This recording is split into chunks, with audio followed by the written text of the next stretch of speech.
Seguimos compartiendo con todas y todos ustedes la teoría correspondiente a la justicia social, o sea, la sociología peronista, cuyo esquema lo encontramos en el libro de Técnica del Adoctrinamiento y se refiere a lo siguiente: la justicia social es el principio fundamental sociológico que implica, en primer lugar, elevar la cultura social, o sea, la sociología de la cultura. En segundo lugar, dignificar el trabajo, tarea que vamos a ver hoy, o sea, la sociología del trabajo y del trabajador. Vimos ayer la sociología de la familia y veremos en otros encuentros la del pueblo y del Estado. Y la tercera implicancia de esta teoría de la justicia social es la humanización del capital, o sea, la sociología económica, que implica fundamentalmente desterrar la explotación del hombre por el hombre.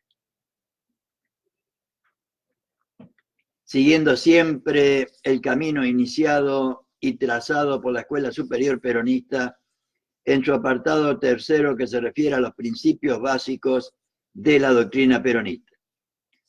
Estamos hablando acá, entonces, cuando decimos la teoría correspondiente a la justicia social, o sea, la sociología peronista, no estamos hablando de los principios, sino de la explicitación o explicación de los principios. El principio acá es el de la justicia social y la explicitación es la sociología peronista que estamos tratando de compartir con todas y todos ustedes.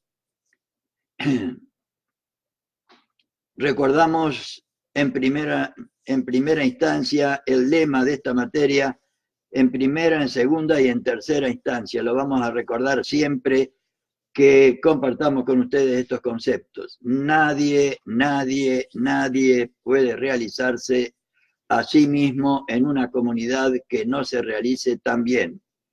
Y para triunfar individualmente,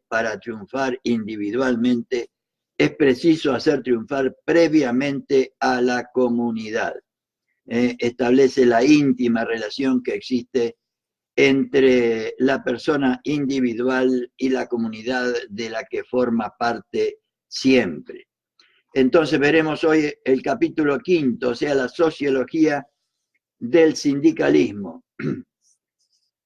Veremos entonces la sociología del trabajo, el sindicato, su naturaleza y las formas de organización. O sea que en este capítulo tenemos 4 apartados, de los cuales hoy veremos 2. O sea, los 2 primeros referidos a la sociología del trabajo, al sindicato, su naturaleza y forma de organización, como decía recién, y dejaremos para el próximo encuentro la posición del sindicato en la sociedad individualista y en la colectivista. Y por último, la tercera posición sindical, o sea, el sindicato peronista. El sindicato peronista. Y repito una vez más que mi intención no es enseñar yo nada a nadie, sino simplemente compartir con ustedes el programa de la Escuela Superior Peronista, que seguramente o lo tenían muy olvidado o nunca se lo recordaron o se lo transmitieron. Y consciente de su valiosísima importancia, me permito compartir con ustedes estos conceptos, fundamentalmente teniendo en cuenta lo que Perón nos dice como primer tema de la justicia social, que implica como primera instancia elevar la cultura social del conjunto del pueblo, sin el cual es imposible realizar lo que él propone, que es una revolución en paz. La presente bolilla, entonces, está destinada al estudio sociológico del trabajo y de la comunidad que resulta del mismo, o sea, el gremio. Tanto el trabajo como la organización sindical encierran desde el punto de vista social una enorme importancia, que queda demostrada al estudiarse los diversos sistemas sociales, ya que ninguno de ellos ha podido prescindir de este fundamental aspecto de la vida humana. Decíamos los otros días que la familia, el sindicato y el municipio son las tres formas que adquiere en la realidad social primaria la vida en común. Un poco a esto se está refiriendo. Tanto el trabajo como la organización sindical encierran desde el punto de vista social una enorme importancia, que queda demostrada al estudiarse los diversos sistemas sociales, ya que ninguno de ellos ha podido prescindir de este fundamental aspecto de la vida humana por lo que estamos diciendo, por ser una de las tres formas que adquiere en la realidad social primaria la vida en común. Si el problema del trabajo y su organización pudo en algún tiempo quedar ajeno a las teorías sociales, en la actualidad se ha convertido en un punto de partida de todo sistema social. Y desde ya yo soy plenamente consciente de que esto está escrito en 1954 y lo comparto con ustedes tal cual está, porque considero que sigue teniendo particular actualidad aún a pesar del tiempo en los temas fundamentales, en los temas fundamentales. Si el problema del trabajo y su organización pudo en algún tiempo quedar ajeno a las teorías sociales, en la actualidad se ha convertido en el punto de partida de todo sistema social. Y hoy, 2019, agosto de 2019, miércoles 21 de agosto de 2019, esto tiene particularísima importancia frente a este gobierno que ha precarizado la vida de todas y todos los trabajadores. Y no podía ser de otro modo, puesto que la comunidad moderna se caracteriza por la progresiva desaparición de las clases ociosas o parasitarias y la extensión de la actividad laboral a todos los sectores sociales sin distinción de sexos. Aunque ahora con la existencia de las corporaciones financieras, esta desaparición de las clases ociosas o parasitarias han vuelto a reaparecer. La comunidad argentina es esencialmente una comunidad de trabajadores y trabajadoras, entendiéndose por tales todos aquellos y aquellas que, desempeñando una actividad lícita, laboran la grandeza de la nación, y de ahí que la sociología del trabajo y la sociología del sindicalismo constituyen dos aspectos de fundamental importancia dentro de la teoría social peronista.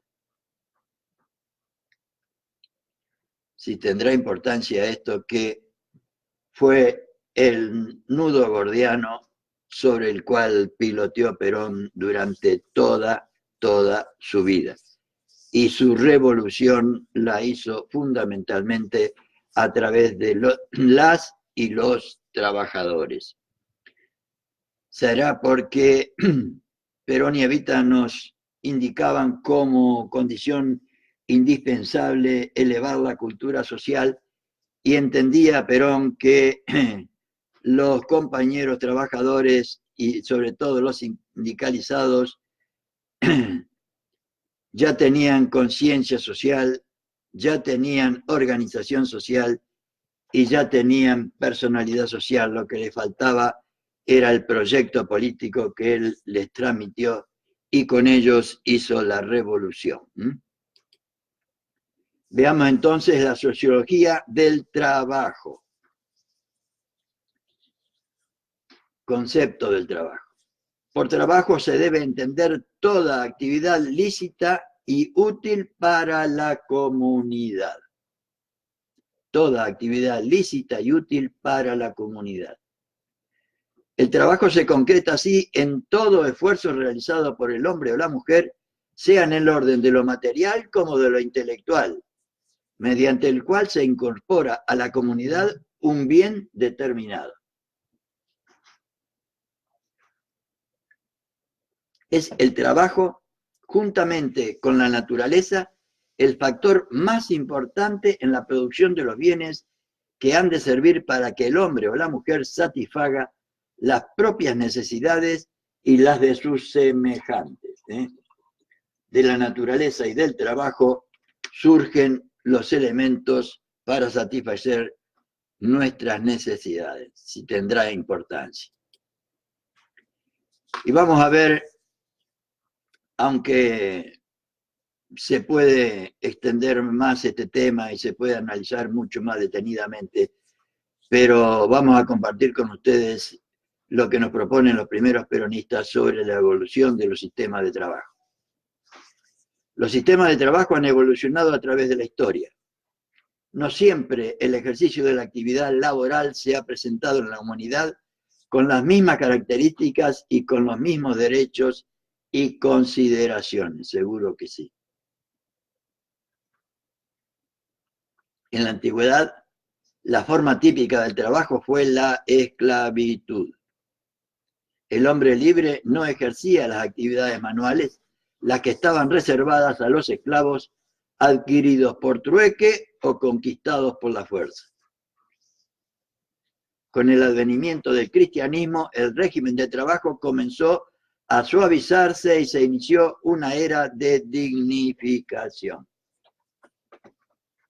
A partir de entonces, la actividad laboral fue evolucionando con sus altos y bajos, aunque muy lentamente, hacia las formas libres, pasando en primer término por sistemas intermedios, tales como el vasallaje o el colonato. En los sistemas citados, el trabajador se encontraba aún bajo la dependencia directa del señor, cuya autoridad se ejercía con mayor o menor amplitud según los casos. En la Edad Media continúa la vigencia de estos sistemas de trabajo dependiente, donde el trabajador, sea por cargas sobre su persona o sobre sus escasos bienes, estaba siempre vinculado a la autoridad del señor feudal. Tal era la situación del siervo de la gleba, que es el campesino unido a la tierra que trabaja, juntamente con la cual constituye un todo indivisible, susceptible de ser enajenado o transferido. La formación de la economía urbana que caracteriza la segunda mitad de la Edad Media, nacida en las villas o burgos, da comienzo a un nuevo sistema de trabajo que va independizándose cada vez más del señor feudal. Así aparecen los gremios, que son los encargados de organizar y vigilar la actividad laboral, estableciendo jerarquías profesionales. En los primeros tiempos de este sistema, las condiciones de trabajo mejoran sensiblemente, pero con posterioridad los maestros, que ocupaban el grado más alto en la jerarquía profesional, se convirtieron en clase cerrada, lo que impidió el acceso de los demás trabajadores a las maestrías. El hombre fue siempre igual y la mujer también. Por otra parte, el mejoramiento de los medios técnicos de producción y la incorporación de instrumentos de trabajo de elevado costo, sobre todo de la máquina, determinaron la iniciación de una nueva etapa en la actividad laboral, la del trabajo asalariado. La característica fundamental del sistema indicado reside en que coloca, por un lado, a los dadores de trabajo, los capitalistas, poseedores de los instrumentos de producción y de la materia prima, y por el otro lado, a los tomadores de trabajo, los proletarios, carentes de todo medio de acción económica que no sean sus propias manos. Que no sean sus propias manos.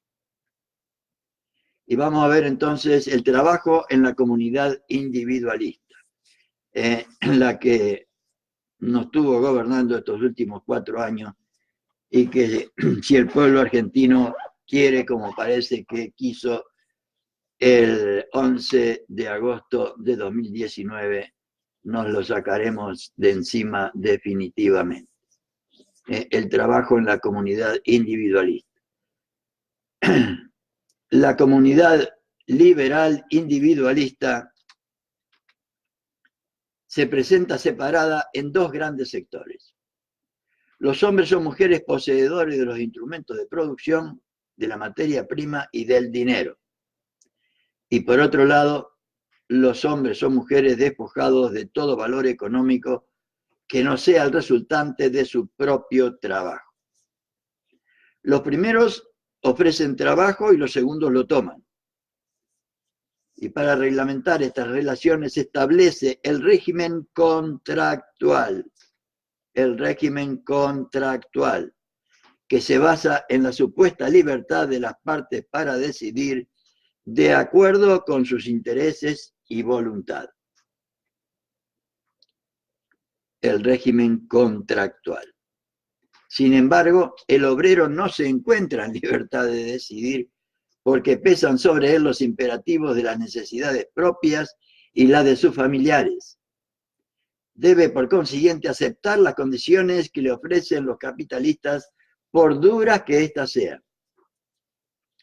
La libertad del trabajador se convierte así en la libertad de morirse de hambre, y el trabajo se transforma en una mercancía sujeta al imperio de la ley, de la oferta y de la demanda, como lamentablemente existe hoy en la República Argentina en la forma más cruda y salvaje. El sistema capitalista radica precisamente en limitar la demanda del trabajo, como nos han hecho estos años, y lograr una puja en la oferta que lleva al trabajador y a la trabajadora a reducir cada vez más sus condiciones. La regulación de los salarios, esto está escrito en 1954, miren ustedes, compañeras y compañeros, no hay nada nuevo bajo el sol. Lo leo de nuevo, lo comparto de nuevo con ustedes. El sistema capitalista radica precisamente en limitar la demanda de trabajo y lograr una puja en la oferta. Todos los días 50, 60, 70 o miles de trabajadores se quedan sin trabajo. Esto es el sistema capitalista, radica precisamente en limitar la demanda de trabajo y lograr una puja en la oferta que lleva al trabajador a reducir cada vez más sus condiciones. La regulación de los salarios queda en manos de los capitalistas, quienes lo reducen a una mínima expresión. Hablando de que lleva al trabajador a reducir cada vez más sus condiciones, hace poco hubo una propuesta para realizar tareas en las cárceles y creo que hubo, no sé si hubo 1 kilómetro de cola de jóvenes para ir a trabajar, suponiendo de que estemos hablando de un trabajo de guardacárcel. La continua mecanización del proceso económico provocaba progresivas desocupaciones, con lo que se incrementaba la oferta de mano de obra y se reducían además las retribuciones. Lo que estamos viendo, lamentablemente. Los exiguos ingresos del obrero no alcanzaban a satisfacer ni siquiera sus necesidades mínimas. Hoy estaban diciendo que el salario mínimo es de 12.000 y pico de pesos y el nivel mínimo de indigencia, no de pobreza, mínimo de indigencia era de 13.000 y pico de pesos. Nada nuevo bajo el sol, compañeras y compañeros. Los exiguos ingresos del obrero no alcanzaban a satisfacer ni siquiera sus necesidades mínimas. De ahí que toda la familia deba lanzarse a la búsqueda del trabajo cuando hay, agravando hasta el límite extremo la situación del mercado de trabajo. equiparado el hombre y la mujer a la máquina, dejada de lado su personalidad, sus sentimientos y sus necesidades, como han hecho los que hoy nos gobiernan, el trabajador y la trabajadora pasó a convertirse en el sujeto de una de las más crudas explotaciones, la explotación del capital. Repito, equiparado el hombre y la mujer a la máquina, dejada de lado su personalidad, prescindiendo de la dignidad humana y de todo lo que se pueda llamar humano, sus sentimientos y sus necesidades, el trabajador y la trabajadora pasó a convertirse en el sujeto de una de las más crudas explotaciones, la explotación del capital. Vamos a ver entonces también el trabajo en la comunidad colectivista. Tengamos en cuenta que para los peronistas el colectivismo se refiere al fascismo, al nacionalsocialismo y al comunismo. Al reaccionar contra la explotación capitalista, el colectivismo ha pretendido poner el trabajo al servicio de la comunidad, para lo cual establece que el mismo es un deber ineludible de los hombres y mujeres. El que trabaja tiene derecho a comer, el que no trabaja no lo tiene, sostiene la tesis colectivista. Todos los hombres y mujeres deben contribuir con su esfuerzo al desarrollo de la economía nacional representada por el Estado desde ya, en todas las comunidades colectivistas.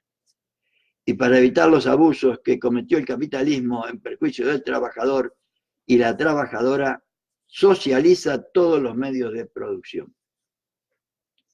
El capitalismo desaparece.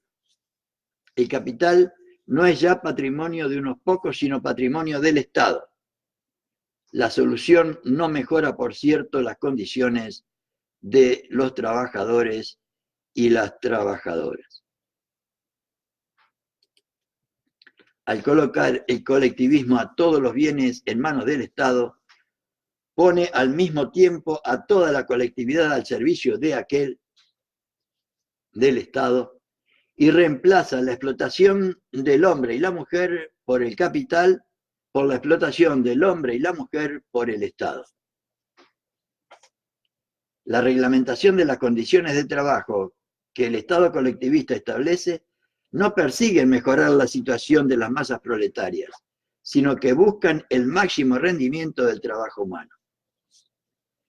Puede decirse entonces que el colectivismo oficializa la explotación que el capitalismo hacía en forma privada. Veamos ahora entonces el trabajo en la comunidad peronista.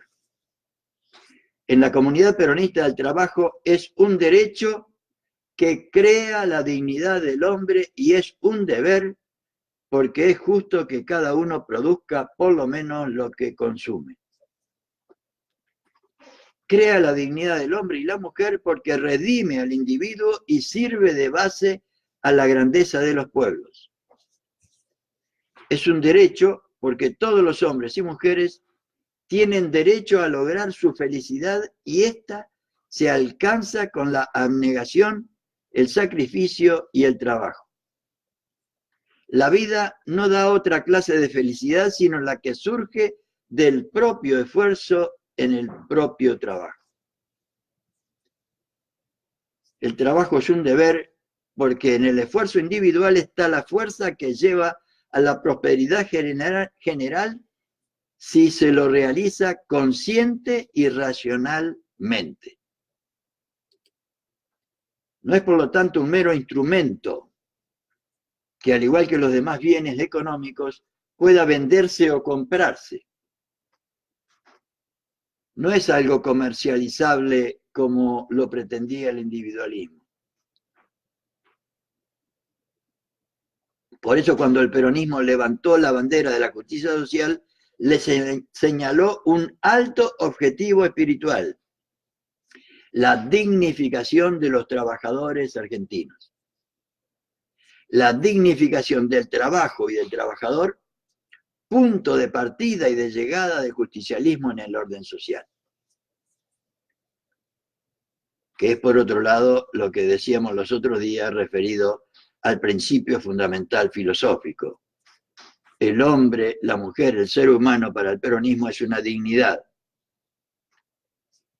Y el hecho ser una dignidad significa que por el solo hecho de ser hombre o ser mujer es merecedora del ejercicio de todos los derechos, de salud, educación, trabajo, pero no solo es una dignidad, sino que al mismo tiempo es dignificable.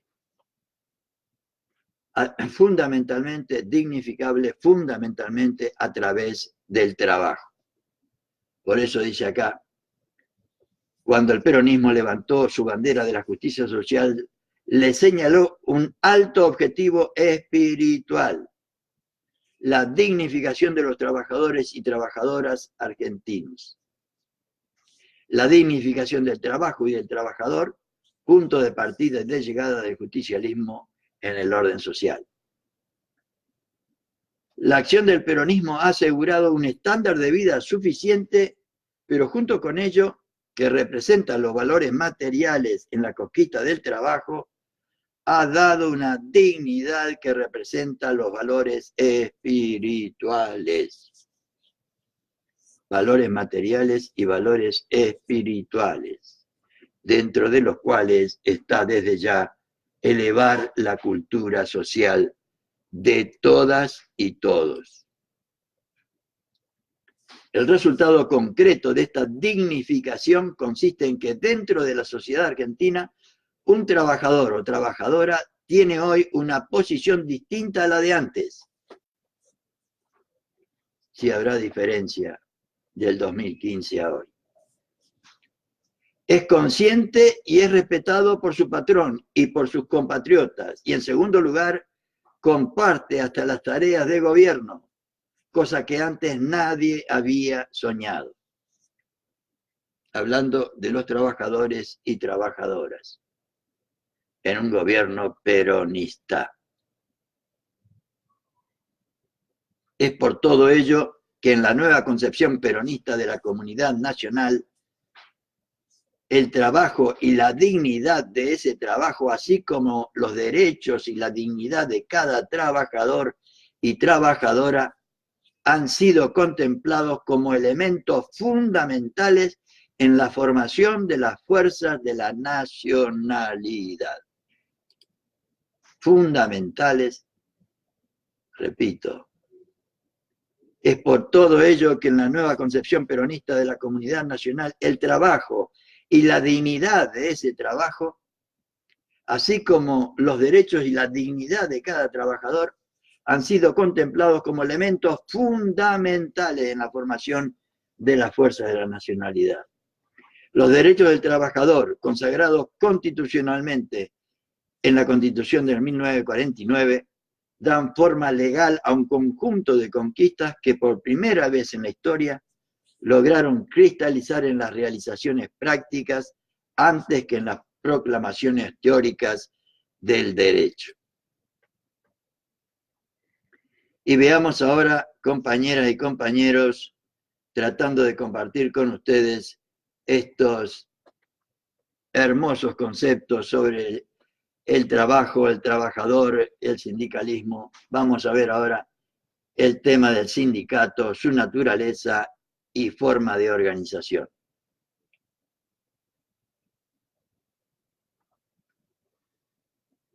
El sindicato y su naturaleza. Nos decía el general que el sindicalismo, mirado desde el punto de vista gremial y no político, es un sentido y un sentimiento natural de la unión de los hombres y mujeres. Es un sentido y un sentimiento natural en la unión de los hombres y mujeres, yo agregaría también en la defensa de sus propios intereses. Es un sentimiento natural porque está en la esencia de los hombres y mujeres unirse en grupos según la afinidad de sus actividades. El general lo dice así: mientras haya dos hombres o mujeres que trabajen un minuto, esos dos hombres o mujeres formarán un primer sindicato. Porque el trabajo, la comunidad del esfuerzo y del sacrificio unen más que cualquier otra consideración en el mundo. Si será verdad. Nadie puede negar que los hombres y mujeres que tratan de aglutinarse para formar fuerzas colectivas han iniciado estos movimientos entre los que practican la misma actividad en la vida. Es por esa razón que es de derecho natural la agremiación y su consecuencia el sindicalismo. Lo decíamos y lo repetimos varias veces, que la familia, el sindicato y el municipio son las tres formas que adquiere en la realidad social primaria la vida en común. Dicho de otra manera acá, es por esta razón que es de derecho natural la agremiación y su consecuencia el sindicalismo. El sindicalismo ha nacido con la sociedad humana. No es una nueva forma ni es una evolución avanzada, es de sentido y sentimiento primario, como acabamos de decir. Quiere decir entonces que no se trata de una organización resultante de la cultura avanzada de nuestros tiempos y de ciertas formas sociales, sino que está en la naturaleza misma del hombre y de la mujer, en su propia forma de ser y de actuar, de unirse con aquellos y aquellas que realizan la misma tarea. Elemental. El sindicato es una comunidad permanente, porque al igual que la familia, trae una afinidad y una armonía de derecho natural, porque si bien sus integrantes no son de la misma sangre, conviven una misma actividad en un mismo lugar. Y a veces hay mejor y mayor relación entre los integrantes de una actividad que entre los integrantes de una familia. Excepto la familia, no hay ninguna asociación de derecho más natural que el que surge de un sindicato donde los hombres y mujeres se asocian porque trabajan juntos, porque se sacrifican juntos, porque juntos tienen las mismas alegrías, los mismos pesares, los mismos éxitos y los mismos fracasos. Debe tenerse en cuenta entonces que no es la ley positiva la que crea el sindicato, ya que este es una comunidad de derecho natural anterior a la norma jurídica.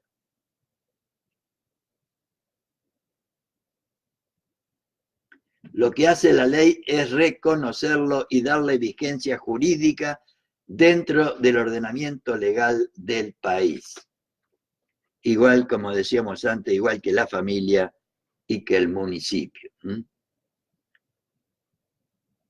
No es el Estado el que crea el sindicato ni el que concede el derecho de agremiación. Por eso deben diferenciarse nítidamente dos aspectos. Un fondo natural que surge del sentido y del sentimiento natural de unión que existe entre los hombres y mujeres que realizan una misma actividad. Y segundo, una forma jurídica que es la vinculación contractual mediante la que se da a la agremiación una vida legal.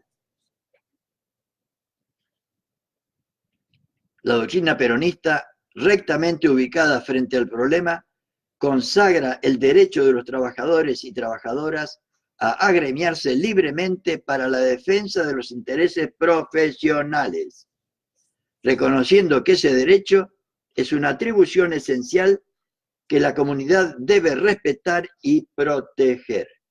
Debe respetar y proteger, que era el artículo 37, inciso primero, apartado 10 de la Constitución Nacional de 1949.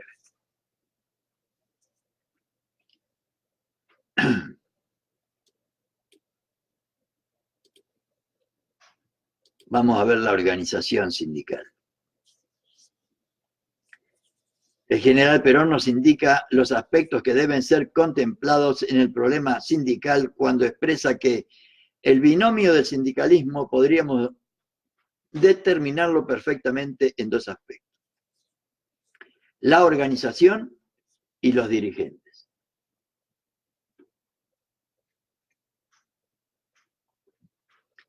Quiere decir entonces que los trabajadores deben organizarse gremialmente en sindicatos sólidamente constituidos y seriamente dirigidos, para lo cual esos sindicatos deberán ser unidos y fuertes, bien disciplinados gremialmente, y deben arrojar en su seno toda cuestión política o ideológica que no esté de acuerdo con su bienestar obrero. Y deben arrojar de su seno toda cuestión política o ideológica que no esté de acuerdo con su bienestar obrero. Lo dice Perón el 28 de febrero de 1945. Vamos a ver lo referido a la organización. Las características que debe presentar la organización sindical son las siguientes. Primero y principal, solidaridad social. Solidaridad social. Dicho por Perón de la siguiente manera. Solidaridad social. La fuerza del sindicalismo reside en la solidaridad social.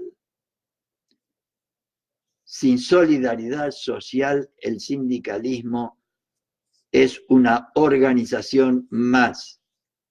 Con solidaridad social es una organización de aglutinación extraordinaria, es la verdadera unidad básica de la organización popular. Es la verdadera unidad básica de la organización popular si la fuerza del sindicalismo reside en la solidaridad. Por otro lado, como segunda característica, unidad absoluta, compañeras y compañeros. No lo digo yo, lo dice el general don Juan Domingo Perón. Y para ello hay que trabajar, trabajar y trabajar, como dice Cristina, sola y únicamente por la felicidad de nuestro pueblo y la grandeza de la patria, no para tener un lugar ni para uno mismo, ni para un grupo, ni para un sindicato, única y exclusivamente. Unidad absoluta en el sindicato y unidad de los sindicatos hacia el conjunto de los trabajadores. Unión, eso es lo que debe representar un sindicato. Unión en la solidaridad, unión en la disciplina, unión en la designación de los hombres o mujeres que han de representarlos y unión en el sentido de colaborar y trabajar permanentemente por el bien de la institución y por el bien del país.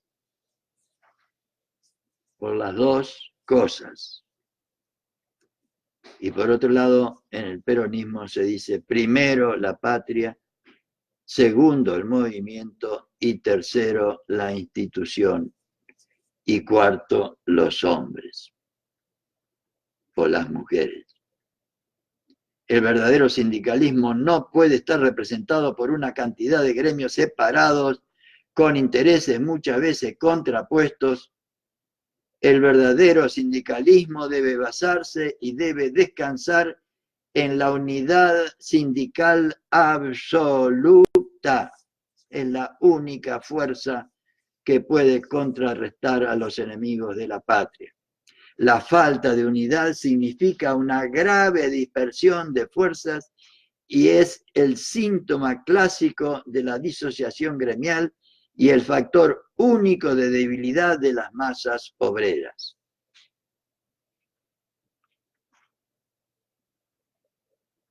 Si habremos sufrido estos 4 años porque no hemos sido capaces de hacer esto. Leo de nuevo, comparto de nuevo con ustedes esta sugerencia extraordinaria del general Perón, que no encierra ni más ni menos que la felicidad del conjunto del pueblo y la posibilidad de la realización permanente de la felicidad del pueblo y la grandeza de la patria. Sin unidad no hay nada, dice Perón. Y sin unidad de los obreros y obreras, muchísimo menos, casi diría imposible. Repito, el verdadero sindicalismo no puede estar representado por una cantidad de gremios separados con intereses muchas veces contrapuestos. El verdadero sindicalismo debe basarse y debe descansar en la unidad sindical absoluta. La falta de unidad significa una grave dispersión de fuerzas, es el síntoma clásico de la disociación gremial y el factor único de debilidad de las masas obreras. Más claro, agua de manantial. Más claro, agua de manantial y de montaña. No vaya a ser que esté algo sucio, bien limpito. Esa unidad sindical se obtiene mediante la causa fundada en la doctrina. En la doctrina, compañeras y compañeros. Y Perón lo dice así. En la unidad de la doctrina sindical, lo único que une indestructiblemente a los hombres o mujeres es una causa, que para que exista una causa hay que anunciar una doctrina que dignifique esa causa. Es el meollo de la propuesta de Perón en conducción política. Reemplazar a los caudillos, a los caciques y a los sectarios por una doctrina, una causa, un ideal que exprese los anhelos y las necesidades del conjunto del pueblo. Y sobre esa doctrina, esa causa, ese ideal, deberíamos tener todos absoluta unidad, única forma que Perón considera posible para lograr en forma permanente la felicidad de nuestro pueblo y la grandeza de la patria. Por lo menos es lo que yo humildemente he entendido de todo lo que pude haber escuchado y leído de Perón. No hay otra forma de conseguir la felicidad del pueblo, la otra es la violenta.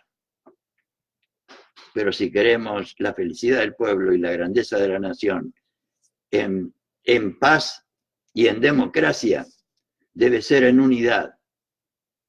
Y para que haya unidad, Perón nos propone una doctrina, una causa, un ideal, el más grande, el mejor de los ideales que no tiene ninguna doctrina en el mundo.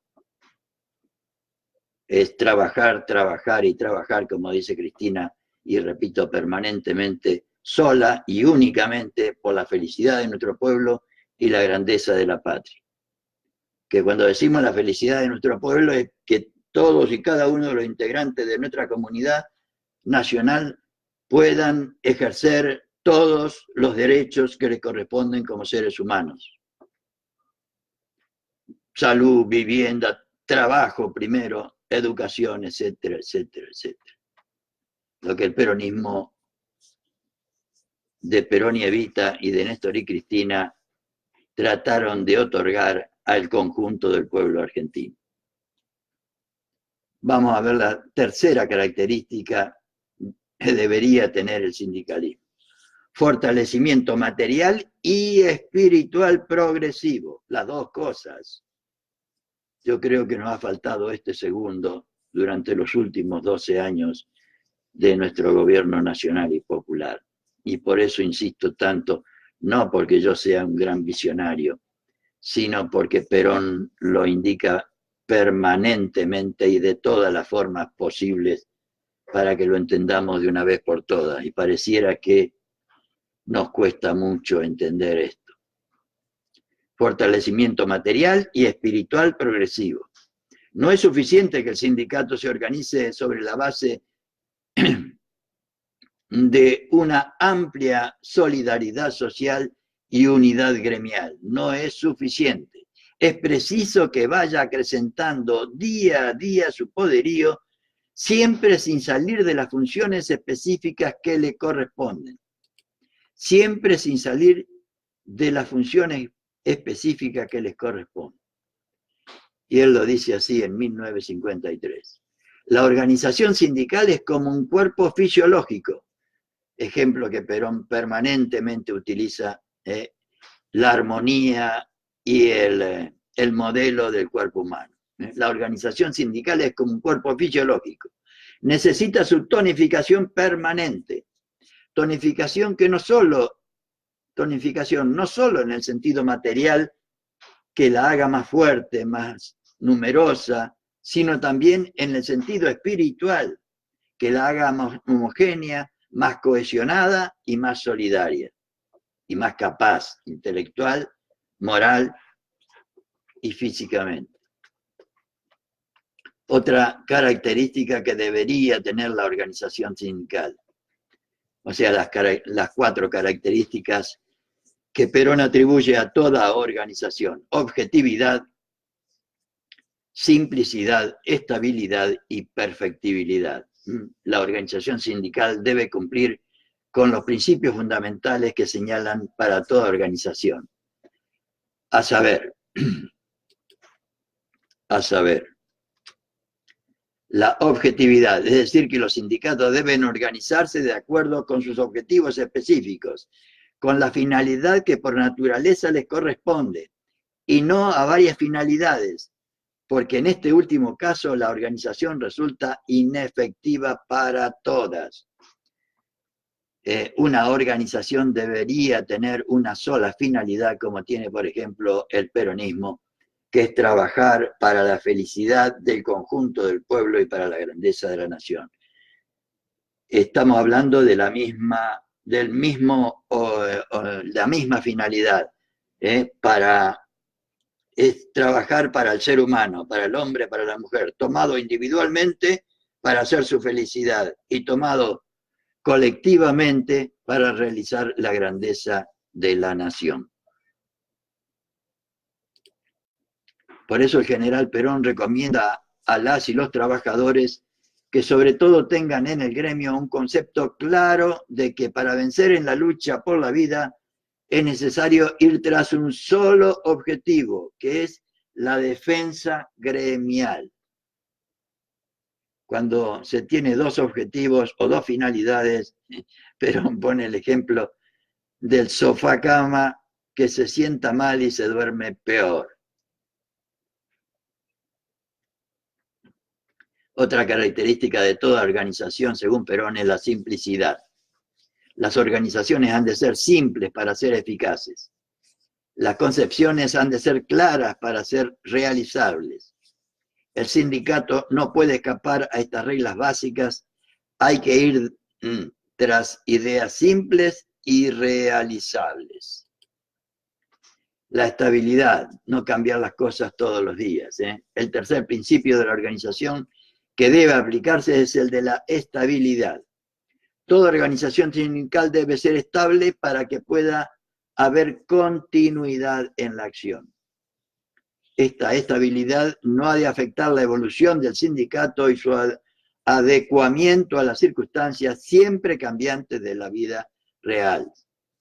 Por eso debe ser estable y perfectible, que es la última característica que debería tener toda organización para no anquilosarse, perfectible.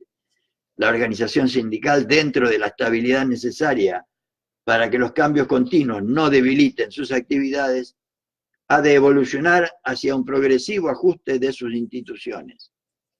Este ajuste orgánico y funcional permite que los sindicatos se adecúen cada vez más a las necesidades de sus miembros y de la comunidad de la que forman parte, de la que integran, la comunidad nacional. Por último, la disciplina. Otra característica fundamental de toda organización. Una organización sindical indisciplinada en ningún momento puede hacer frente a las fuerzas que pugnan en su contra, ni tampoco está en condiciones de responder a las orientaciones que fija el conductor de acuerdo con los postulados de la doctrina nacional.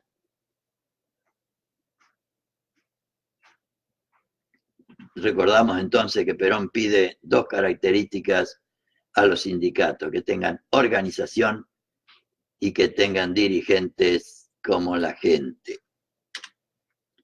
Y veamos qué dice de los dirigentes. El segundo aspecto que debe contemplarse en la vida sindical es el de los y las dirigentes, porque la organización sindical sin hombres y mujeres capacitados no va lejos, no va lejos, porque la eficacia de esa organización depende de sus dirigentes. Por esa razón, un solo dirigente o dos o tres no son suficientes para encuadrar una gran organización de trabajadores y trabajadoras. La necesidad de contar con dirigentes capacitados y auxiliares altamente capacitados para la dirección del movimiento sindical es una necesidad incontrovertible e indispensable para una masa organizada, lo dice el general don Juan Domingo Perón el 15 de enero de 1951. Y sigue. Los gremios son fuertes, unidos y constructivos cuando saben elegir a sus conductores, que deben ser capacitados. El éxito de la acción obrera en todos los campos de la humanidad depende de esos líderes. La misión de los dirigentes sindicales es, en la actualidad, mucho más difícil que en otros tiempos. El sindicato ha extendido sus funciones a numerosos campos de la vida en comunidad y, por consiguiente, la dirección y conducción de un gremio es una cosa un poco complicada porque ahora tiene otros aspectos además de los que tenía antes. Si será verdad ahora, ¿no? Después de 70 años. En efecto, es muy fácil hacer o dirigir una huelga, pero crear un gremio para que defienda la salud de sus hombres y mujeres, los capacite intelectual y moralmente, para que defienda el poder adquisitivo de sus salarios y aún crear dentro del mismo las organizaciones de autodefensa. Los requisitos que deben reunir los dirigentes sindicales para cumplir con eficiencia sus funciones pueden ser sintetizados en los siguientes. Representación.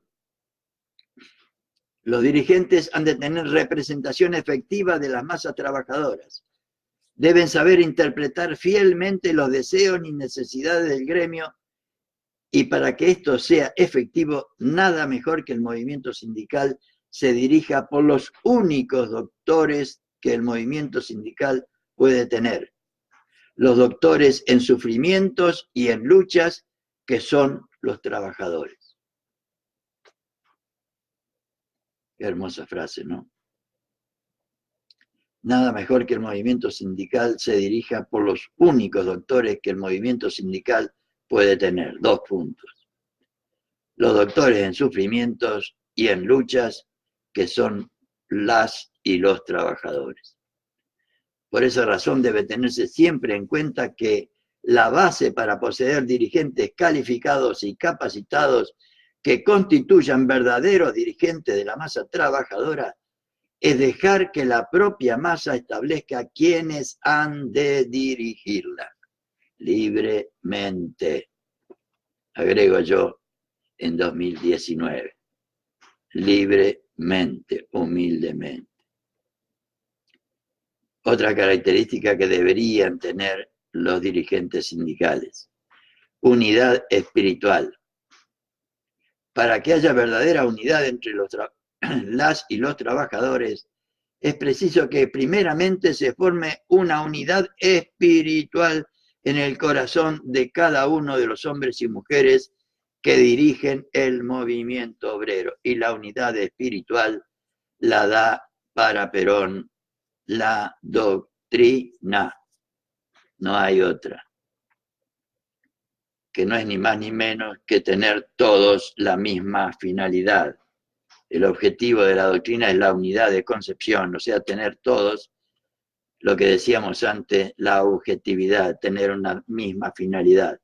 Y la que nos propone Perón es trabajar para alcanzar la felicidad de nuestro pueblo y la grandeza de la patria. Para que haya verdadera unidad entre los trabajadores es preciso que primeramente se forme una unidad espiritual en el corazón de cada uno de los hombres y mujeres que dirigen el movimiento obrero. Sin esa unidad espiritual previa, no podrán los dirigentes poner sus esfuerzos paralelos, sobreviniendo luchas estériles entre los mismos. Entre los mismos. Las que en definitiva solo servirán para perjudicar directamente a las organizaciones gremiales. Mejor descripción de la realidad gremial de 2015 hasta la fecha, imposible, compañeras y compañeros. Sin esa unidad espiritual previa, no podrán los dirigentes poner sus esfuerzos paralelos, sobreviniendo luchas estériles entre los mismos, las que en definitiva solo servirán para perjudicar directamente a las organizaciones gremiales y por supuesto a las y los trabajadores, como nos viene sucediendo lamentablemente. Otra característica que deberían tener los dirigentes gremiales es lealtad. Todos deberíamos tener lealtad. La lealtad es la base de la acción.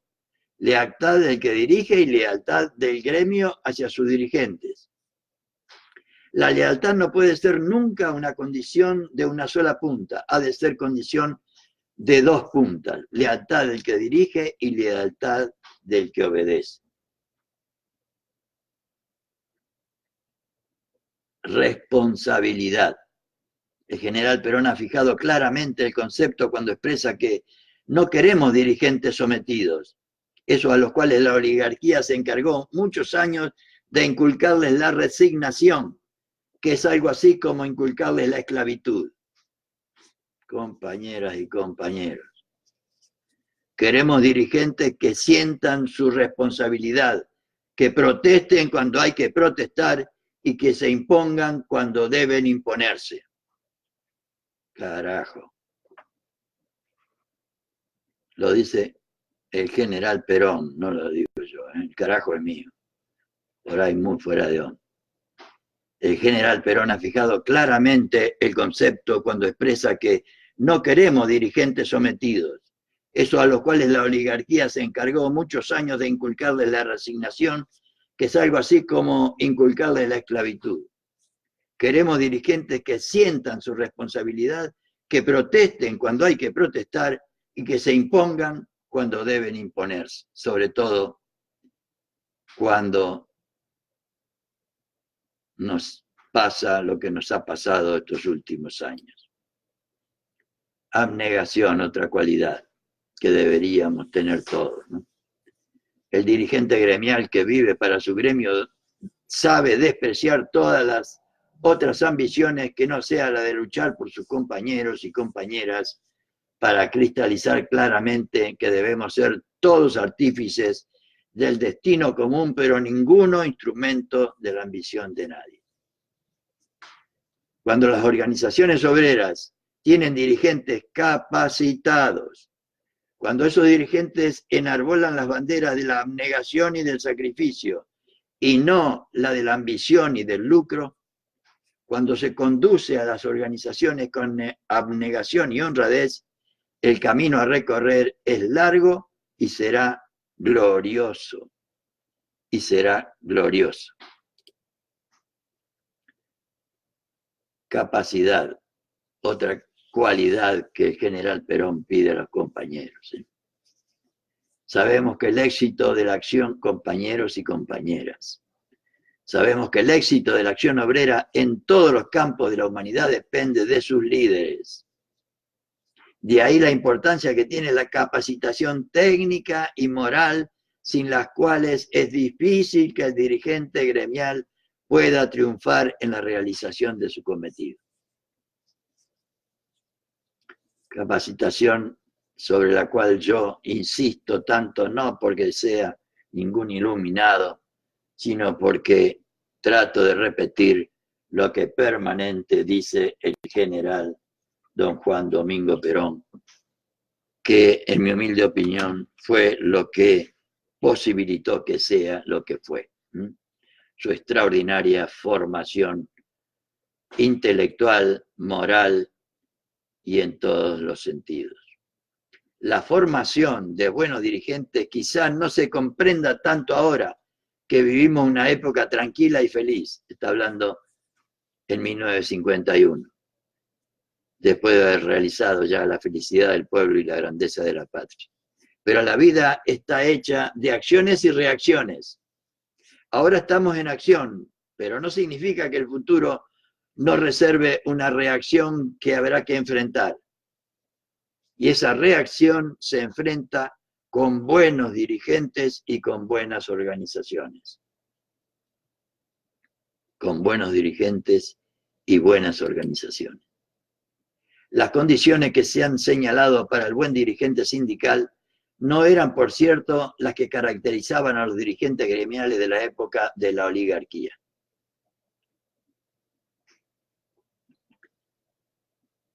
Dos circunstancias poderosas incidían al respecto. La propia desunión y anarquía en que vivían los sindicatos, fomentadas por el capitalismo que no veía con buenos ojos la organización sindical, y segundo, la imposibilidad en que se hallaban los trabajadores y trabajadoras para lograr una formación cultural que los hiciese más eficaces en su acción. Hablando de la formación sindical, hay que recordar que Perón propuso una escuela sindical en cada uno de los sindicatos.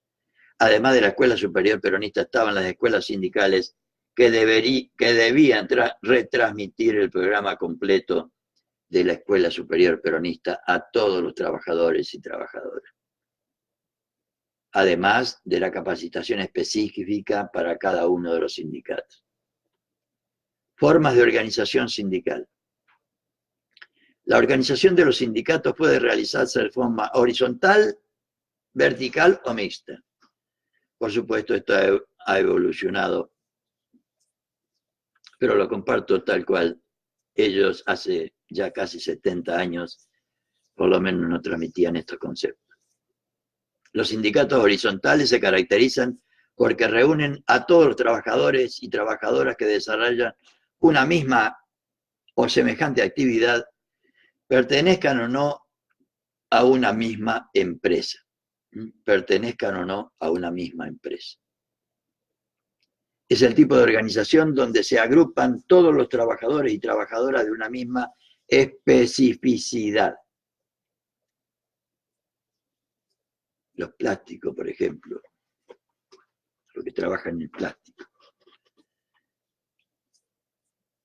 como en general son ahora la mayoría de los sindicatos. La organización vertical, en cambio, es aquella que reúne en su seno a los trabajadores de una misma empresa, aun cuando las actividades que desempeñen sean distintas. Es lo que quería que se hiciera para desarmar a los sindicatos argentinos. En el sindicato vertical se reúnen todas las jerarquías y todas las especificidades profesionales existentes entre los trabajadores de una misma empresa.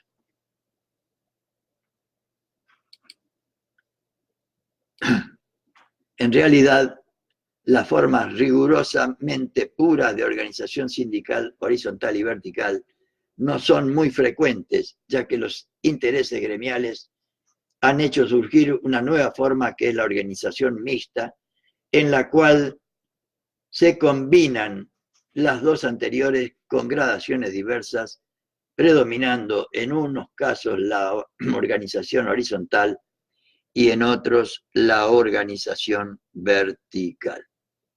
Y con esto, compañeras y compañeros,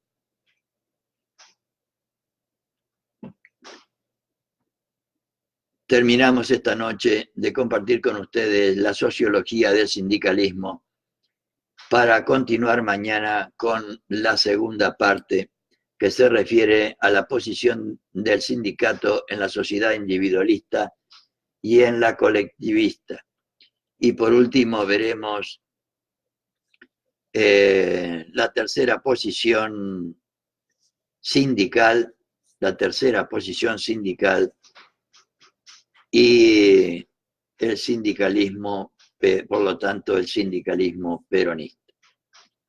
Muy buenas noches a todos y a todas, y espero que haber compartido con ustedes esta extraordinaria enseñanza del general Perón hayan contribuido a clarificar un poco más lo que deberíamos ser y hacer los compañeros y compañeras integrantes de los distintos sindicatos, además de la conciencia que deberíamos tener de la necesidad, del sentido, del significado, la importancia que para el peronismo tuvieron, tienen y seguirán teniendo los trabajadores y trabajadoras y su organización sindical. Muy buenas noches, compañeras y compañeros, trabajadores y trabajadoras, que son la única clase que tiene el peronismo. Los otros son los que viven de los que trabajan, que no, que son la oligarquía. Y ahora los, ¿cómo se llaman esto? Las corporaciones financieras nacionales e internacionales que nos están chupando la sangre, lamentablemente. Y nos hemos dejado chupar la sangre, lamentablemente. Muy buenas noches a todos y a todas.